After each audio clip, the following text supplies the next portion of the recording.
உனக்கன் ஊடகத்தை நின்றுருக தந்தருள் இம்முடையான் என்று எல்லாமல்ல இறைவனை வேண்டி குமரிக்கடலில் குளித்தெழுந்து ஓங்கும் இமயத்தில் ஈரமுழுத்தி அமைவாக தென்றலரும் தேனே செந்தமிழே என்று என் இனிய தமிழை வணங்கி ஆன்மீக தோட்டத்தினுடைய இந்த 9ஆம் ஆண்டு தொடக்க விழாவுக்கு வருகை தந்திருக்கின்ற பல்வேறு பகுதிகளிலும் வருகை தந்திருக்கின்ற ஆத்ம சகோதரர்கள், பெரியோர்கள், சான்றோர்கள் அனைவருக்கும் எனது முதற்கண் வணக்கத்தை தெரிவித்துக் கொள்கிறேன். இப்பொழுது பேசும் பொழுது எனக்கு கொஞ்சம் பயமாகத்தான் இருக்கிறது. ஏனென்றால் எனக்கு முன்பு உரையாற்றிய ஐயா பாலன் ஐயா அவர்கள் பேசினால் ஜீவன் விரயமாகும் என்று ஒரு குண்டை தூக்கி போய் விட்டார். திருச்சி தியாகராஜன் அவர்களும் 2 வரியில பேச முடிச்சுட்டு அவர் நாட்டில் போயிட்டார். அண்ணன் வந்து நன்றியுரையோடு இந்த விழாவினுடைய சில செய்திகளையும் சொல்லி நிறைவு செய்ய வேண்டும் என்று அண்ணன் சொக்கலிங்கம் அண்ணா அவர்கள் சொன்னதின் பேரில் இந்த விழாவிலே ஐயா பாலன் அவர்கள் சொன்னது வந்து அது குறிப்பா நம்ம உணரணும். செல்வத்துள் செல்வம் செவி செல்வம், அச்செல்வம் செல்வத்தில் எல்லாம் தலை. ஒருத்தன் ஒழுங்கா பேசினா தான் அந்த உட்பொருள் தத்துவங்கள் வெளியே வரும். உண்மையா இல்லைங்களா? சாமி எல்லா இடத்துலையும் போயிட்டு சித்தத்தை படிங்க அப்படின்னு புத்தகத்தை மட்டும் கொடுத்துட்டு போய்கிட்டே இருந்தாருன்னா யாரும் உபதேசம் வாங்கிருக்க முடியாது. தனக்கு தெரிந்த செய்திகளை, தத்துவங்களை, ஆன்மீக சொற்களை பொதுமக்கள் புரியும்போது அவங்களுக்கு சொன்னார் சாமி. சச்சங்கம் தான் அதிகமா இருக்கும், அவருடைய இதுல மீட்டிங் தான் அதிகமா இருக்கும். அப்போ அந்த சொல்லு வந்து ஓதாமல் ஒரு நாளும் இருக்க வேண்டாம் அப்படின்னா என்ன அர்த்தம்னா, இது அவை பிராட்டி சொல்ல, ஓதாமல் ஒரு நாளும் இருக்க வேண்டாம். நீ பேசாம இருந்தீங்கன்னா, ஊமப்பையில இருந்தீங்கன்னா ஒன்றும் பிரயோஜனம் இல்லை. உனக்கு தெரிஞ்ச செய்திகளை நீ பேச வேண்டும், மற்றவர்கள் கேட்க வேண்டும். அதுதான் காதுக்கு வந்து எல்லாத்துக்கும் மூடி இருக்கும். கண்ணு அளவோட பாருன்னு சொல்லி மூடி இருக்கும். அளவோட பேசு, நல்ல சொற்களை பேசணும்னு சொல்லி அதுக்கும் மூடி. காதுக்கு வந்து மூடியே கிடையாது. என்ன வேணாலும் நீ கேளு. எப்பொருள் யார் யார் வாய் கேட்பினும் அப்பொருள் மெய்ப்பொருள் காண்பது அறிவு. அப்போ அந்த செய்திகளை, நிறைய செய்திகளை பேசணும். கருமசாமி ஐயா 22 அத்தியாயங்கள் சித்தவேதத்தினுடைய பேச போய் தான் கற்றலில் கேட்டலில் சொல்லாரா இல்லைங்களா? செல்வத்துள் செல்வம் செவி செல்வம், அச்செல்வம் செல்வத்துள் எல்லாம் தரும். செவியின் சுவையுணரா வாயுணர்வின் மாக்கள் அவியினும் வாழினும் என். இனிமையான சொற்களை கேட்பதற்கு தயாரா இல்லைன்னா அவன் யாருக்கு சமம்ங்காரு?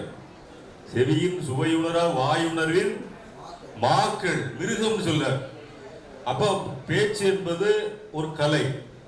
அதுவும் இனிமையான சொற்களை, ஞானிகளுடைய பேச்சுக்களை, சித்தர்களுடைய தத்துவங்களை பேசுவது, அதை கேட்பது, ரெண்டுமே வந்து புண்ணியம்ங்கிறார் சாமி. அப்ப அதை அப்படி பேசும் பொழுது நிறைய சித்தவேதத்தை நான் தான் ஐயாவுக்கு உபதேசம் கொடுத்தேன். 22 அத்தியாயத்தை விட்டு விளங்குதாரு. இப்ப நான் பாத்தீங்கன்னா 2-3 அத்தியாயத்தில் என்ன சொல்றாங்கன்னு கேட்டாங்கன்னா நமக்கு ஒன்றும் தெரியாது. அப்போ தானும் தன்னால் காணப்படுகிறது யாதொன்று தண்ணிலிருந்து பிரதிபலிக்கப்பட்டது சாமி சொல்றார். ஐயா தலைமை சிவமூர்த்தி ஐயா காலில் பேசும்போது சொன்னார், என்னை யாரும் மரியாதை கொடுக்க வேண்டாம், என்னுடைய துதியை பாட வேண்டாம், என்னோடு செல்ஃபி போட்டோ எடுத்துக்க வேண்டாம், நான் ஒன்றும் அவ்வளோ பெரிய ஆள் இல்லை, சாமியை மட்டும்தான் நீங்கள் நம்பணும், வேற யாரையும் நம்பக்கூடாதுன்னு சொன்னார்.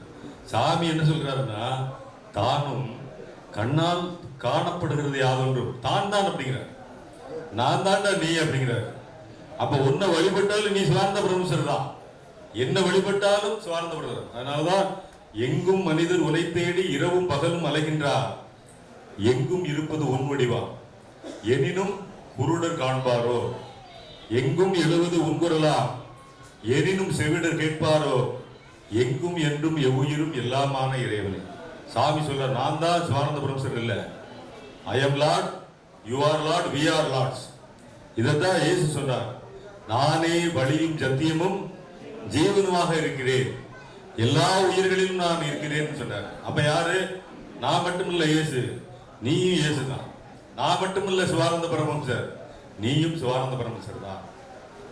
எல்லா உயிர்களையும் தானாக நினைக்க வேண்டும், தன்னிலிருந்து பிரதிபலிக்கப்பட்டவை அப்படின்னா யாரு? முன்னாடி இருக்கிறது எல்லாமே சிவானந்த பரமஹம்சர் தான். உண்மையா இல்லைங்களா? அதனாலதான் ஐயா பாலன் அவர்கள் எல்லாத்துக்கும் நமஸ்காரம். எல்லாம் வெள்ளாடையை பார்த்தோன்னே எனக்கு ரொம்ப சந்தோஷம் தான். திடஞானி தரிசனமே தீர்த்தமாடல், திடஞானி தரிசனமே செய்யும் மரங்கள், திடஞானி சரிதனமே ஜபதபங்கள், திடஞானி சிவசூட்சியம். அதாவது வித்தையை பெற்றவர்கள் நம்மெல்லாம் தவசீலர்கள், நம்மெல்லாம் சித்தர்கள், முற்பிறவியில் சித்தர்களாக இருந்துதான் இந்த வித்தியார்த்திகளாக நம்ம வந்திருக்கோம். காரணம் என்னன்னா, வடகரையில் நான் குளத்தூர்ல 2-3 தடவை பேசும்போது அதை சொல்லியிருக்கேன். 2 பேரும் லேகிங் கட்டிட்டு இருக்கும்போது துட்டுப்பிட்டு ஆறாம் வெளுத்திருக்கான். இவன் அடிக்க அவன் அடிக்க, அடி வெளுத்த உடனே சாமி சொல்றாரு, அந்த 2 சித்தர்களை பிடிச்சு வாடா அப்படிங்கிறாரு சாமி. அப்ப அவன் சொல்லுவான், சாமி அவன் குருவாயூர், அவன் என்ன கண்ணனூர் குருவாயூர் இருப்பேன். இவன் பார்த்தா இவன் கோழிக்கோடு அவன் பேரை சொல்லி ஏதோ ஒரு பேரை சொல்லியிருக்காங்க. இவர்கள் முற்பிறவியில் சித்தர்களாக இருந்த இவர் போய் சித்தர்னு சொன்ன உடனே சாமி சொல்றாரு, விட்ட குறை தொட்ட குறையாக இருந்தவர்கள் தான் மீண்டும் பிறவி எடுத்து சித்த வித்தியார்த்திகளாக மாறுகிறார்கள். இதுதான் முழுமை. இந்த பிறவிக்கு மேல ஒண்ணும் கிடையாது. காந்துருவர், கிண்ணறர், கும்புருவர், எத்தனையோ 33 கோடி தேவகணங்களில் வித்யாதரர்கள் சொல்லக்கூடிய இந்த இறுதி நிலை சித்த கணங்களை விட மேலான கணம். இதுல இவன் ஞானம் அடையலைன்னா எந்த பிறவியிலும் ஞானம் அடைய முடியாது. ஆகவேதான் அரிது அரிது மானிடராய் பிறத்தல் அரிது, மானிடராய் பிறப்பில் கூன் குருடு செவிடு பேடு நீங்கி பிறத்தல் அரிது. அப்படி வரிசைக்கா சொல்லிட்டு வந்து கடைசியில் தானமும் தவமும் தான் இயற்றல் அரிது. என்ன வேணாலும் இருந்துட்டு போ. தானமும் தவமும், தவம் செய்யணும்னா அது சாதாரண இடம் இல்லை. சரி, தவம் பண்ணிட்டோம், சமாதி ஆயிட்டவனை என்ன செய்யறது? நிறைய பேர் நம்ம அண்ணன் தாவவர்கள்லாம் சொன்னார், நிறைய பேர் குடும்பங்கள்ல சொல்றது, மனைவிக்கு உபதேசம் கொடுக்கறது, கூட பிறந்தவங்களுக்கு உபதேசம் கொடுக்கறது, உற்றார்களுக்கு யாருக்குமே தெரியாம நிறைய பேர் 25 வருஷமா வித்தியார்த்திங்க, 50 வருஷம் கடும் தவங்க. எங்க பார்த்தாலும் ஆசிரமத்தில் பார்க்கலாம், அவர் நல்ல சமாதி, நல்ல தவம் பண்ணுவாரு. சமாதி அடைஞ்சா கடைசியில் பார்த்தா சாந்தி கேஸ் மின்சார மயத்தில் ஓட்டி எரிச்சிட்டாங்க அப்படின்னு செய்திகள் சுடுகாட்டில் போய் எரிச்சிருந்தாங்க. காரணம் என்னவென்றால், இந்த தவம் எதற்காக செய்ய வேண்டும்? ஜீவனை சிவனாக்கும் வித்தை. இந்த ஜீவனை சிவனாக்கி இந்த உடல் அழியாமல் மண்ணூழி காலம் மட்டும் மரளிகையில் அகப்படாமல் வாழ்வதாமே. இந்த உலகம் அழியும் வரை, இருக்கும் வரை இந்த உடல் அழியாது. சமாதியான உடல். நீங்க வள்ளியூர்ல 375 ஆண்டுகளுக்கு முன்னாடி ஒருத்தரை புதைச்சிருக்காங்க. கோயில் காம்பவுண்ட் கட்டுறதுக்காக தோன்றாங்க, உள்ள ஒருத்தர் தூக்கி வெளியே வச்சாங்க. அப்படி முடிச்சு பார்க்காரு, எப்ப கடப்பாறை போட்டுறாத அப்படிங்கிறாரு. உள்ள மம்பட்டியை எடுத்துட்டு இவர் கை தெரிஞ்சிருக்கு, கை தெரிஞ்சவொன்னு உள்ள ஒரு பேசுறாரு, கடப்பாறைக்கு போட்டுறாதப்பா நாங்க இருக்கிறேன் அப்படிங்காரு. என்ன உள்ள இருந்து சத்தம்னு ஏற்கனவே பயந்து போய் மண்ணெல்லாம் எடுத்து பார்த்தா ஒருத்தர் உள்ள இருந்துட்டு வெளியே வர. இதெல்லாம் நீங்க பார்த்துருப்பீங்க. அதே மாதிரி ஸ்ரீரங்கத்தில் ஒரு அம்மாவை சுடுகாட்டில் சமாதி வச்சிருக்காங்க. எல்லா படங்கள் இருக்குது. இந்த அம்மாவுக்கு தொட்டி கட்டி அதுக்கு மேலே மூடி போட்டிருக்காங்க. ஒரு 4-5 பேர் குடிகார மேலே இருந்துட்டு கல்லை போட்டு அதை எல்லா இதாக இருக்குது. என்ன தொட்டி மாதிரி வச்சிருக்கான். ஏதாவது இங்கே வாரங்களுக்கு இந்த பேய்களுக்கு தண்ணி துவைக்கிறதுக்காக இந்த தொட்டி வச்சிருக்காங்க. கல்லை தூக்கி போட்டு டம் டம்னு உடைச்சு பார்த்தா ஒரு 6 வருஷத்துக்கு முன்னாடி சமாதியில் வைக்கப்பட்ட ஒரு அம்மா, அது 65-70 வயசுக்கு மேலே அரைச்சு உள்ள ஒண்டி வச்சிருக்காங்க. முடியெல்லாம் கருப்பாய் போச்சு. அந்த அம்மா அப்படி உட்கார்ந்தது, எவன்டா கல்லை தூக்கி போடுவான்னு மேலே பார்த்துருச்சு. மேலே பார்த்த உடனே மேல இருந்த குடியாரனுக்கு போதை தெளிஞ்சு அவன் ஓடியே போயிட்டான். இதெல்லாம் நம்ம பார்க்கிறோம்ல. அது வித்தியார்த்தி. சொல்ல போனா அவருடைய உறவினர்கள் கூட இங்கே வந்திருக்கிறார்கள். ஸ்ரீரங்கத்தில், திருச்சியில் நடந்த உண்மை சம்பவம். அப்ப சமாதியான உடல்கள் அழியாமல் இருக்கும். மண்ணோழி காலம் மட்டும் மரளிகையில் அகப்படாமல் வாழ்வார் தாமே. இந்த உடம்பால் அழியில் உயிரால் அழிவர். நம்ம உயிர் அழிதா? சமாதியான உடலுக்கு உயிர் அழிவதில்லை. உடம்பால் அழியில் உயிரால் அழிவர். திடம்பட மெய்ஞானமும் சேரவும் மாட்டார். உடம்பை வளர்க்கும் உபாயம் அறிந்து உடம்பை வளர்த்தேன் உயிர் வளர்த்தேன்னு சொல்றார். அப்ப இந்த உடம்புக்குள் உயிர் இருக்கும் பொழுது இந்த தவத்தை செய்கின்றவர்கள் சமாதியானால் அவர்களுக்கு இடம் வேண்டும். அதைத்தான் நம்முடைய அண்ணன் சொக்கலிங்கம் அவர்கள் மதுரையிலே ஆன்மீக தோட்டம் 34 சமாதி, இன்னும் 34 சமாதி ரெடியா வச்சிருக்காரு. யார் வேணாலும் நீங்க புக் பண்ணா பண்ணிக்கோங்க. நாங்க கோயம்புத்தூர்ல வெள்ளலூர் சித்தவித்தை தவாலயத்தில் 68 சமாதி ஒரு 10-20 இது ரெடியா வச்சிருக்கோம். விபூதியும் 1 லட்சம் ரூபாய்க்கு மேல வாங்கி வச்சிருக்கோம். சமாதி ஆயிட்டா உடனே வைக்கிறது. ஏன்னா தூங்கும் போது வாங்குகின்ற மூச்சு அது சுழி மாறி போனாலும் போச்சு. இன்னைக்கு இருக்கோம் நாளைக்கு இருப்போம் சொல்ல முடியாது. இப்ப போய்கிட்டே இருப்போம். திடீர்னு வாடிப்பட்டி பக்கத்துல சமாதி அடைந்து விட்டார். உடையம்பாளையத்துல ஒருத்தர் ஜெபம் பண்ணிக்கிட்டு இருக்காங்க. விளக்குல எண்ணெய் இல்லை. ஒரு பாட்டில் எடுத்து நம்ம எண்ணெய் எடுத்துட்டு வரோம்னு சொல்லி பக்கத்து வீடு அவருக்கு கணபதி சாமிகளுடைய மகன் கருணாகரன் படியில மேல போய் மேல மாடியிலிருந்து விளக்கு எடுத்துட்டு எண்ணெய் எடுத்துட்டு கீழே வாராரு பாட்டில் வரும்போதே படியில் உட்கார்ந்தாரு, அப்படி சமாதி ஆயிட்டார். உண்மையே இல்லைங்களா? அப்படியே உட்கார்ந்துட்டு இருக்கு. அவர் பாட்டை டேப் ரெக்கார்டில் போட்டு உயிரோட்டமா இருக்கிற மாதிரி விளக்குக்கு எண்ணெய் ஊற்றுவதற்காக மாடியில் ஏறி அந்த பாட்டில் எடுத்துட்டு வரும்போதே சமாதி ஆயிட்டார். அதனால இப்போ வருமோ தொங்குகின்ற மூச்சு, அது சுழுமாறி போனாலும் போச்சு. ஆகவே விழிப்பாக இருக்க வேண்டும். சித்த வித்தையை தவறாமல் இந்த வித்தையை அபியாசம் செய்து கொண்டிருந்தால் அவர்களுக்கு நிச்சயம் சமாதி கிடைக்கும். அந்த சமாதி வைப்பதற்கு இடம், உரிய இடம் கோவையிலே வெள்ளலூரிலே நாங்கள் ஏற்படுத்தினோம், சென்னையில் ஏற்படுத்தி இருக்கிறார்கள். மதுரை மண்டலம் தென் மாவட்ட மக்களுக்கு மட்டுமல்ல, உலகத்தில் எங்கு யார் சமாதியானாலும் சரி ஆன்மீக தோட்டம் இங்கே அன்போடு வரவேற்கிறார். மற்ற இடத்துல எல்லாம் நாங்களாம் கண்டிஷன், வெள்ளலூர் சித்தவித்தை தவாலயத்துக்கு அட்டென்ஸ் போட்டிருக்கணும். அவங்க தொடர்ந்து ஜெபத்துக்கு வந்திருந்தால் மட்டும்தான் அவர்கள் சமாதியானால் அவங்க இடம் உண்டு. அப்படி ஒரு நீதி. அப்பமாவது தியானத்துக்கு வருவானா, சபா ஏதோ வந்து ஜெபத்தில் கூட்டு ஜெபத்தில் கலந்து கொள்வார்கள் என்ற ஒரு நம்பிக்கையை நாங்கள் அப்படி வைத்திருக்கிறோம்.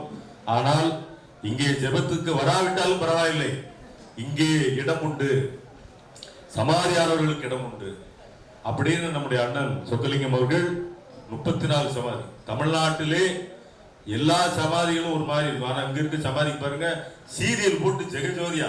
நேற்று ஐயா கருப்பசாமி ஐயாவும் நம்முடைய மாப்பிள்ளை பெரியராஜ் நாங்க போய் அப்படி ரவுண்ட் அடிச்சு பாக்குறோம். ஜெகஜோதியா மின்னுது, சீரியல் பல்பு போட்டு. இப்படி ஒரு சமாதியை நேர்த்தியாக தமிழ்நாட்டில் எங்கேயுமே பார்க்க முடியாது. சொல்ல போனா சங்கரானந்த ஆசிரமத்திலையும் ஜீவ சமாதிகள் நிறைய இருக்கிறது, வடகரையிலும் இருக்கிறது.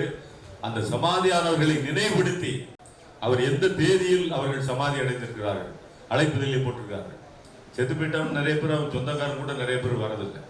நிறைய பேர் இழுத்துட்டு கிடக்கும் போது பால் ஊற்றுவாங்க. எதுக்கு அப்படின்னா கபம் அடைஞ்சு சீக்கிரம் சாகட்டுக்காங்க. ஒரு பால் ஒருத்தனே ஊற்றலாம். ஆனால் எல்லாத்துக்கும் சங்கில் வச்சு எதுக்கு ஊற்ற சொல்றாங்க? சொத்துல பங்கு வைக்கிற அந்த பாவத்திலே நீ பங்கு வை அப்படின்னு சொல்லி வாயில பாலை ஊற்றி அப்படி எல்லாம் பண்ணிட்டு அவன் புதைச்சேடதே நிறைய பேருக்கு தெரியாது. ஆனால் சித்தவித்தை பெற்றவர்களுக்கு அவர்கள் சமாதிகள் வைக்கப்பட்டு வையத்துள் வாழ்வாங்கு வாழ்பவன் வானுரையும் தெய்வத்துக்கு ஒப்பாவான். அவன் வந்து செம்மையா வாழ்ந்திருக்காங்கிறதுக்கு அறிகுறியே சமாதி தான். அப்படிப்பட்ட அந்த சமாதி அடைந்த உடல்களை பேணி பாதுகாக்க வேண்டும். இல்லை என்றால் அது இடுகாட்டிலே கரையான்களுக்கும் புழுக்களுக்கும் இரையாகிவிடும். சுடுகாட்டிலே சுட்டெரிக்கின்ற நெருப்புக்கு அது பலியாகிவிடும். அப்படி இல்லாமல் இது சமாதியில் உரைய வேண்டும். மண்ணூழி காலம் மட்டும் இந்த உடல் இருந்தால்தான் அந்த உயிர் அதிலே இருக்கும். உடம்பால் அழியர், உயிரால் அழிவர். உடம்பு அழிஞ்சுன்னா அந்த ஆன்ம வேற பிறவிகள் இருக்கிறதுக்கு பிறவி பெருங்கடல் நீந்துவர், நீந்தாதார் இறைவனடி சேராதார். அப்படிப்பட்ட அந்த பிறவி பெருங்கடலை நீந்த வேண்டும் என்றால் சித்த வேதத்தை படிக்க வேண்டும். சித்த வேத கருத்துக்களை புரிந்து இந்த வித்தையை கீழே வைக்காமல் இருந்தால் நாம் நித்திய ஜீவர்களாக வாழ முடியும். அதுக்கு தான் இங்க வந்து இங்க சமாதிக்கு அண்ணன் ஏற்பாடு பண்ணி 34 சமாதியை கட்டி வச்சிருக்கிறாரு. அது மட்டுமல்ல, வித்தை வாங்குறவர்கள் நிறைய பேர் தவறான பேரிட்டு போய் வாங்கி விடுறாங்க. சொல்ல போனா அந்த வாங்குறவனுக்கும் தெரியுது இல்லை. ஒருத்தருக்கு கண்ணு தெரியாது. ஒரு 4 மணி 5 மணிக்கு மேலனா மங்கலா இருக்கும். அப்போ ஒரு கண்ட்ராக்டரை பார்க்க போகணும்னு சொல்லி 2 பேர் போறாங்க சிட்டிக்கு. அங்க சிட்டிக்கு போனா அங்க போர்டுல போட்டு டாக்டர் கண்ணாயிரம் பார்வை நேரம் காலை 10 to 12 போட்டு இவனுக்கு தூக்கி வாரி போட்டுச்சு. நமக்கு 4 மணிக்கு மேலதான் ஓரளவுக்கு கண்டு கொஞ்சம் மங்களா தெரியுது. பாவம் டாக்டர். அதாவது அந்த எழுதி போட்டுருக்குது அர்த்தம் சரியா தெரியாம பார்வை நேரம் 10 to 12 அப்படின்ட்டு பாவப்பட்டு. இப்படி நிறைய பேர் சரியான இடத்தில் உபதேசம் வாங்காமல் அப்போ வேற ஒரு டாக்டர்கிட்ட போவேன் அப்படின்னு சொல்லி அவர் நல்ல அனுபவம் உள்ள டாக்டர்னு அங்கே போகிறான். அங்கே வரிசைக்கு 2 பேர் உட்காருங்கப்பான்னு சொல்லிட்டு என்ன பண்ணுறாருன்னா கண்ணில் மருந்து விடுதேன். கொஞ்ச நேரம் கழிச்சு எப்படி இருக்குன்னு சொல்லி அவர் மேலே பார்த்துட்டு கண்ணில் மருந்து விடுறாரு. எப்படிப்பா இருக்குன்னு கேட்காரு 10 நிமிஷம் கழிச்சு. முதல்ல விட்டபோது கொஞ்சம் கசப்பாக தான் இருந்தது, அப்புறம் போக போக இனிப்பா இருந்துச்சு. அவர் கண்ணில் விடுறதுக்கு போல வாயில் விட்டார். அது மாதிரி இந்த வித்தையை கொடுப்பவர்கள் பக்குவத்தோடு இருக்க வேண்டும், அனுபவசாலிகளாக இருக்க வேண்டும்.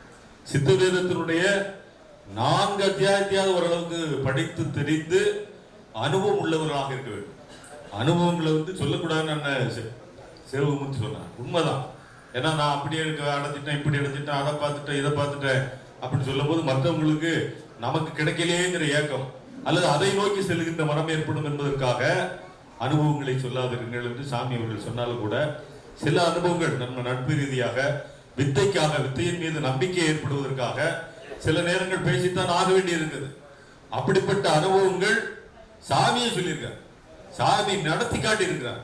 அனுபவங்கள் அதிசயங்கள் சாமி ஒண்ணு செய்யாம இல்லை. ஒரு வயசான பாட்டி ஒரு கிராமத்தில் இருக்கிறாப்புல அங்க அந்த போற வழியில சாமி போகும்போது ஆர்வத்துல சாமி 10, 15, 20 பேர் போறீங்க, நான் எங்களுக்கு ஒரு நாளாவது எங்க வீட்டுல நீங்க சாப்பிட்டு போனீங்கன்னா தங்கிட்டு போனீங்கன்னா எனக்கு சந்தோஷமா இருக்கும். இவளுக்கு ஒரு டம்ளர் அரிசி கிடையாது வீட்டுல. ஆனா சாமியை பார்த்து கூப்பிட்டு கேட்ட உடனே 3 நாள் வீட்டுல இல்லாம தங்க புறப்பட்டார் சாமி. அந்த அம்மாவுக்கு தூக்கி வாரி போட்டுச்சு. 3 நாள் தங்கணும்னா தண்ணி இல்ல, காங்கிணறு, வீட்டுக்குள்ள கிணறு இருக்கு, பாங்கிணறா இருக்குது, ஒரு டம்ளர் அரிசி கூட இல்லை. இது நடந்த உண்மை வரலாறு. சாமி சென்று விடுகிறார். இந்த அம்மா உட்கார்ந்து சாமி போட்டா விளக்கு போட்டு, பிதாவே நீ வருவது என் வீட்டிலே உன் காலத்திடம் படுவது நான் பெரிய புண்ணியமாக நினைக்கின்றேன். ஆனால் ஒரு டம்ளர் அரிசி இல்லை, குடிப்பதற்கு கூட தண்ணி இல்லை, இவர்கள் எல்லாம் தங்கி குளிப்பதற்கு நான் என்ன செய்வேன்? நீ வாரம்னு தங்குதுன்னு சொல்லிட்ட பிதாவேன்னு சொல்லிட்டு இந்த அம்மா அப்படியே கண்ணை மூடி தியானம் பண்ணிக்கிட்டு இருக்குது. கிணத்துக்குள்ள ஒரு மோட்டர் தண்ணி விழுது மாதிரி சத்தங்க. உள்ள போய் பார்த்தா பாங்கிணத்துல ரெம்பி தண்ணி வெளியே விழுதுட்டு, கிணத்துல ஊத்து எப்படி வந்துச்சுன்னே தெரியல.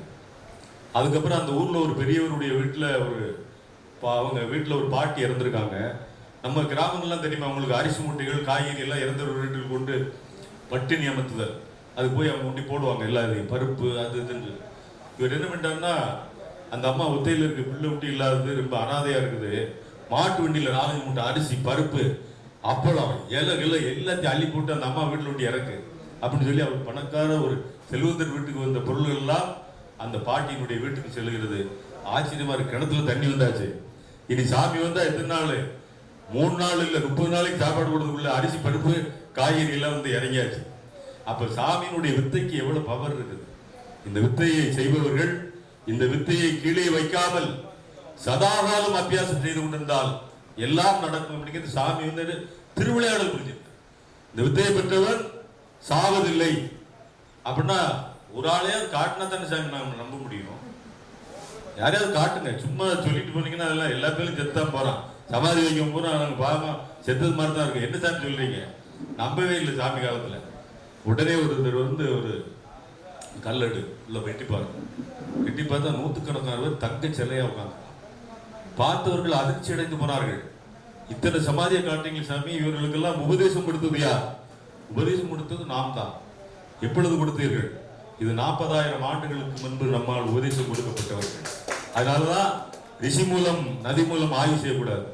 அப்பவும் சில பேர் நம்மள கோயம்புத்தூர்காரங்களுக்கு எல்லாம் பிராக்டிக்கலா ஏதாவது சொன்னா தான் நம்புவோம். அதுல பெயிண்ட் அடிச்சிட்டு கதவுல பார்த்து வாங்கன்னு சொன்னா போகும்போது லேசா தொட்டு பார்ப்போம், பாத்துக்கீங்களா? அது மாதிரி சாகாம ஒருத்த கூட எப்படி அப்படின்னு சொன்ன உடனே 3 மாதங்கள் உயிரிழந்த பிணம் சடலம் என்று இடுகாட்டிலே புதைக்கப்பட்ட சாதாரண தொழிலாளியாக இருக்கின்ற சாமியாருடைய உடலை ஞானபிதா அவர்கள் கேட்கிறார்.